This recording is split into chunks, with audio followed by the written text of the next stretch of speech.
Hi, welcome to Podium. The track is 004, and we're going to be talking about what do you mean by it being spiritual? So this question was asked of me on a recent webinar, which was for coaches that were taking this understanding into the field of performance sport. And the webinar was called Spiritual Truths Behind Highly Effective Sports Coaching. So I hope you enjoy it, and I look forward to sharing with you again soon. And it was a decision that occurred to me to go with the title Spiritual Truth Behind Elite Sport Performance, because I'm going to be honest, I had a lot of personal thinking around that for a long time. In fact, even a couple of years, that I couldn't see that sports scientists, certainly my own sports science team, would have been taken kindly to the word spiritual. And I was for a long time trying to find a way around it. And I realized that that was giving meaning to my original thought. Because then I'm trying to find a way around the content of my thinking. And I thought, okay, well, let's go back to the original thought then. Or you can't have, sport and spiritual together. That's just not, it's going to need to be scientific. It's going to need to be practical. Well, no, hang on a minute. That's again more meaning, which is made of thought. And then I came back again and I'm like, well, okay, here's the thing. I wonder what the word spiritual means to people. And I realized, one, I didn't know and would never know. And two, it didn't matter. It'd be formless, but it is, isn't it? It's looking towards the energy behind the fact that two cells create a human being. I mean, that intelligence, rather, is just beyond me. It's beyond any mind, any human mind.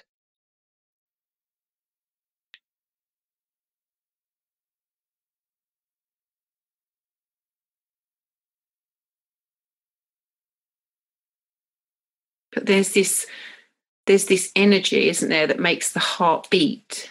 But everybody's heart, the shape of it, the size of it, is all different. The heart itself is different. This guy said to me today, so how come we're all different? I said, don't know. We have all shapes, sizes.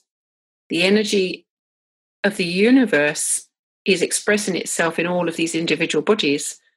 But the actual beat, the source, the fuel of the beat of the heart is actually the same. It's the same.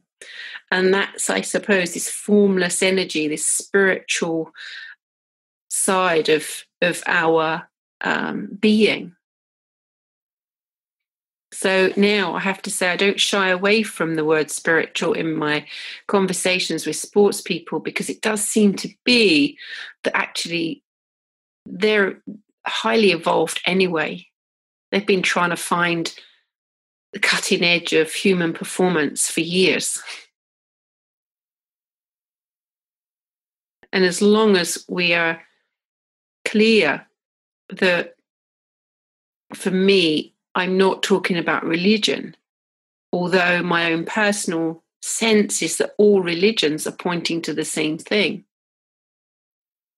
Underneath all the rules and regulations of religion, there is this oneness, this energy of all life, this greater unfolding. And then when you get that question about religion, oh, yeah, and I understand what you're talking about. And then it's fine again. Whereas I would have had a lot of thinking around, people are going to think this is a religious thing. And I've even had people say to me, why would you say it's spiritual? Because people will think it's religious. Well, That's how they're seeing the world in that moment. But that doesn't have the capacity to make me feel anything, because that's not how it works. So I hope you enjoyed the session. If you'd like to get in touch with me, you can contact me on denise.holland@class-performance.com, or you can just look at my website on www.class-performance.com, or you can catch up on my Facebook page at Denise Holland 3Ps. Until then, I wish you a wonderful day, and I'll speak to you and share with you again soon. Thank you.